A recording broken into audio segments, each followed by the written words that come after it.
Il existe un type de chaos qui ne fait pas de bruit. Il n'explose pas, ne crie pas, n'attire pas l'attention. Il s'installe simplement. C'est l'accumulation de choses non résolues, de décisions reportées, de promesses faites à soi-même et jamais tenues. Et quand vous vous en rendez compte, la vie est désorganisée à l'intérieur, même si à l'extérieur tout semble normal. Le problème, c'est que le temps n'attend pas que vous vous sentiez prête. 2026 arrivera, que vous le vouliez ou non. La seule question est, arriverez-vous organisé ou en portant les mêmes poids que toujours? Personne n'organisera votre vie à votre place. Personne ne décidera de ce que vous devez clore, ajuster ou prioriser.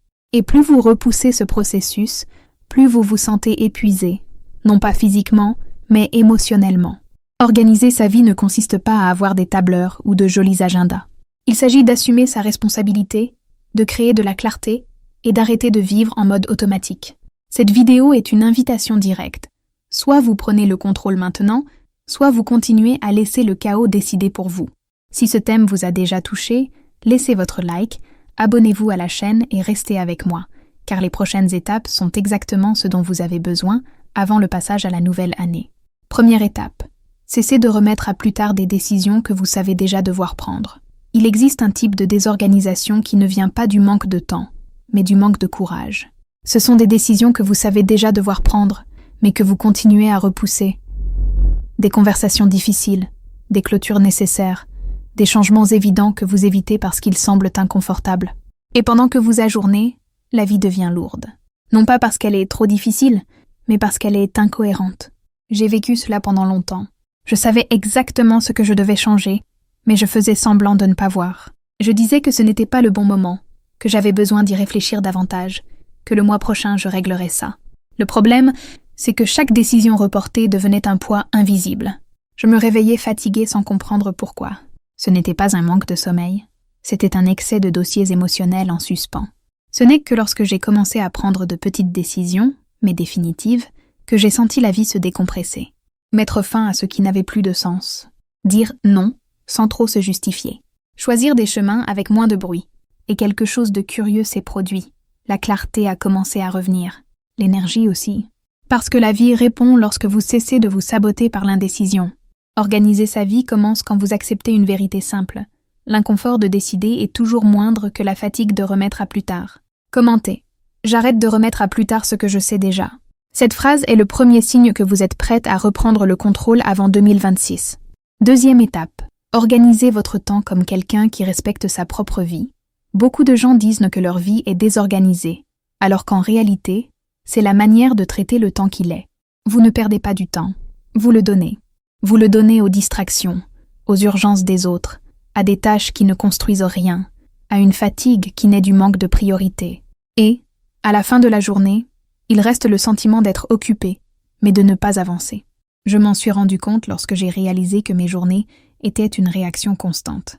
Je me réveillais déjà en résolvant les problèmes des autres, en répondant aux messages, en éteignant des incendies. Il n'y avait pas de direction, seulement du mouvement. Et le mouvement sans direction n'organise pas la vie. Il épuise simplement. C'est alors que j'ai décidé de traiter mon temps comme un espace sacré. Si quelque chose ne contribuait pas à la vie que je voulais vivre, cela n'entrait plus dans mon agenda. J'ai commencé simplement. J'ai défini 3 priorités par jour. Seulement 3. Et tout ce qui ne s'y intégrait pas devait attendre. Au début, c'était inconfortable. Cela ressemblait à de l'égoïsme. Mais, avec le temps, j'ai compris que c'était du respect. Du respect pour mon énergie, pour mes rêves et pour la femme que je voulais être en 2026. Organiser son temps ne consiste pas à faire plus de choses, mais à faire les bonnes choses. C'est arrêter de confondre occupation et progrès. Lorsque vous prenez le contrôle de votre agenda, vous prenez le contrôle de votre vie. Commentez. Mon temps reflète mes priorités. Cette phrase est un rappel quotidien que votre vie mérite d'être vécue avec intention, et non en pilote automatique. Troisième étape. Affrontez ce que vous évitez de ressentir. Il existe une forme de désorganisation qui n'apparaît ni dans l'agenda ni dans la maison, mais qui pèse bien plus lourd, la désorganisation émotionnelle. C'est lorsque vous glissez vos sentiments sous le tapis, évitez de penser à certains domaines de votre vie, fuyez des conversations intérieures que vous savez devoir avoir. Et plus vous évitez de ressentir, plus la vie devient confuse. Car les émotions ignorées ne disparaissent pas, elles s'accumulent. Je m'en suis rendu compte lorsque j'ai remarqué que ma vie était en désordre, même quand tout semblait en ordre. La maison rangée, les engagements à jour, mais à l'intérieur, il y avait un bruit constant. J'évitais de regarder d'anciennes frustrations, des choix qui n'avaient pas fonctionné, des blessures que je n'avais jamais vraiment digérées. Faire semblant que tout allait bien semblait plus facile que de ressentir, mais cet effort pour éviter me vidait davantage que d'affronter. Le jour où j'ai décidé de m'arrêter et de ressentir a été inconfortable. Je me suis assise avec moi-même et j'ai écrit tout ce que je repoussais depuis des mois. Peur, culpabilité, regret, désir non assumé.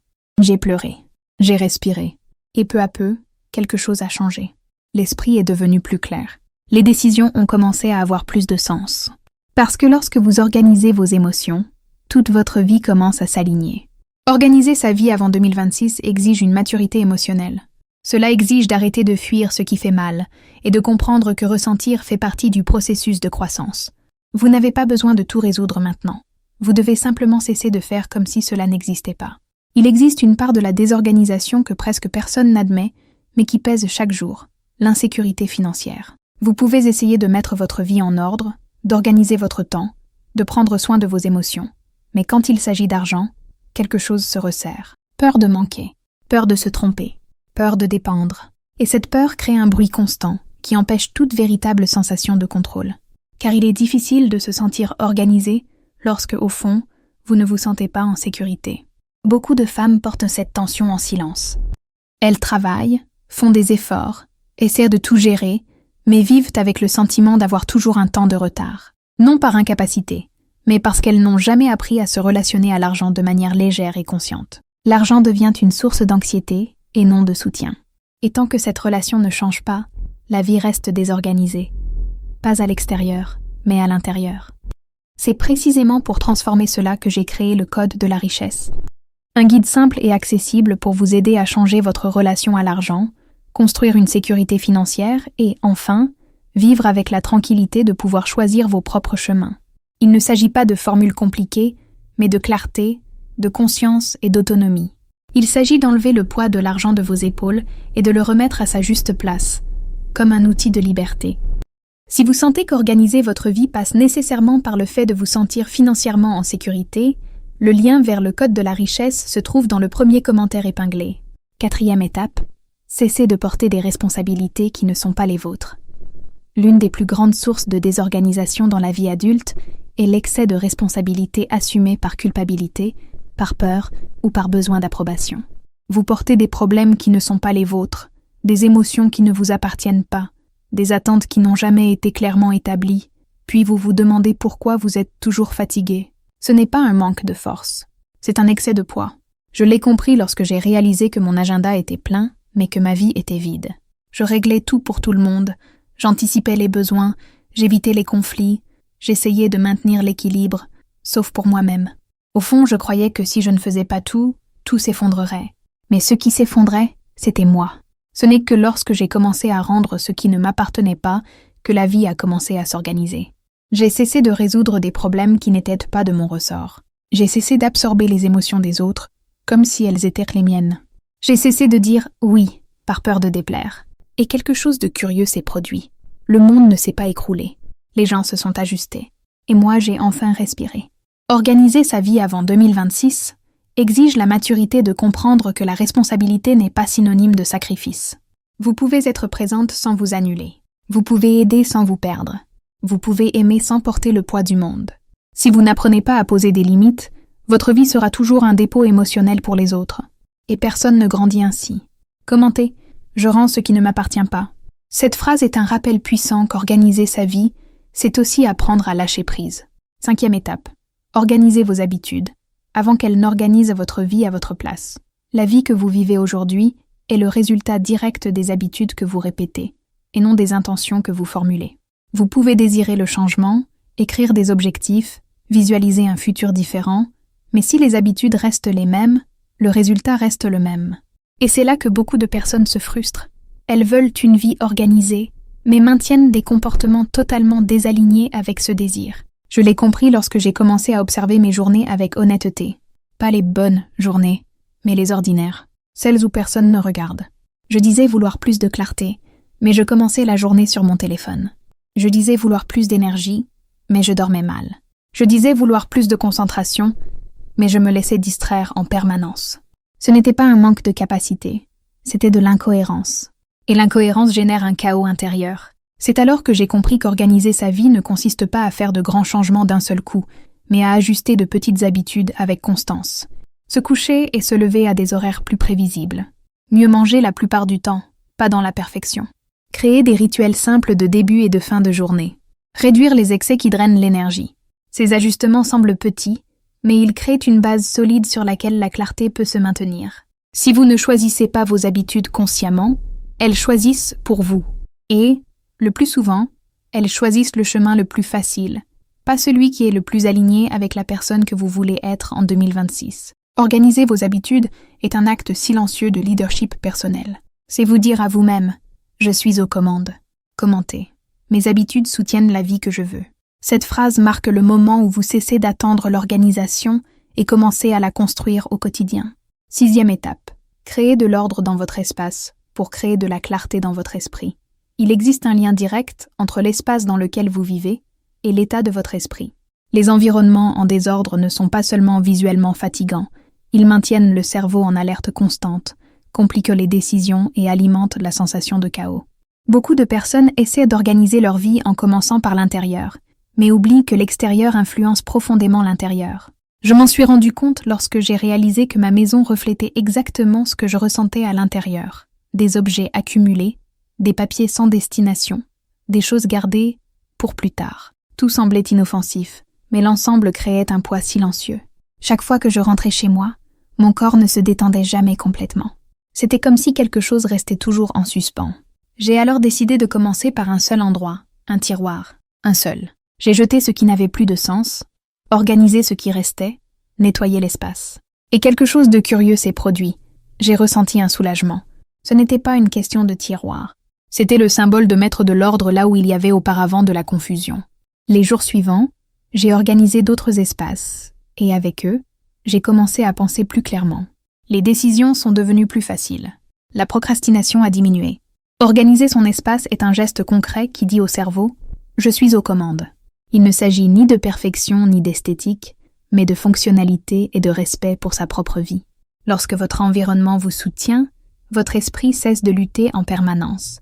Avant 2026, créer de l'ordre autour de vous, c'est créer un terrain fertile pour grandir. Car la clarté ne naît pas au milieu du chaos. Elle naît là où il y a de l'espace pour respirer.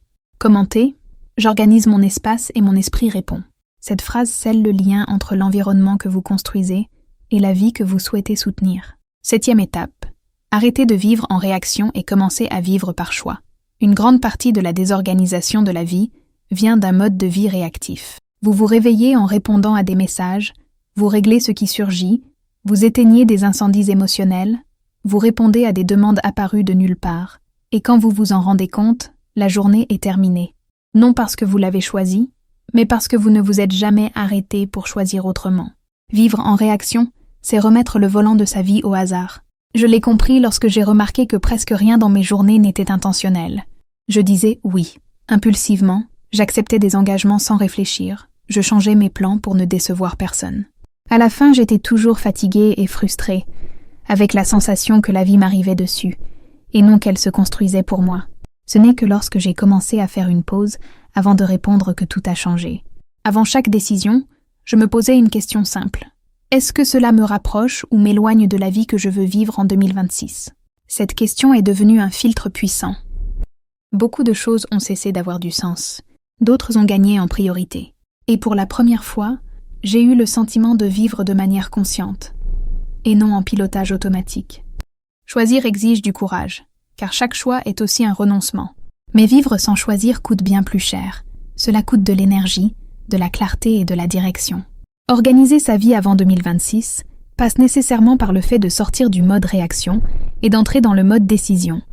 Lorsque vous choisissez avec intention, le chaos perd de sa force.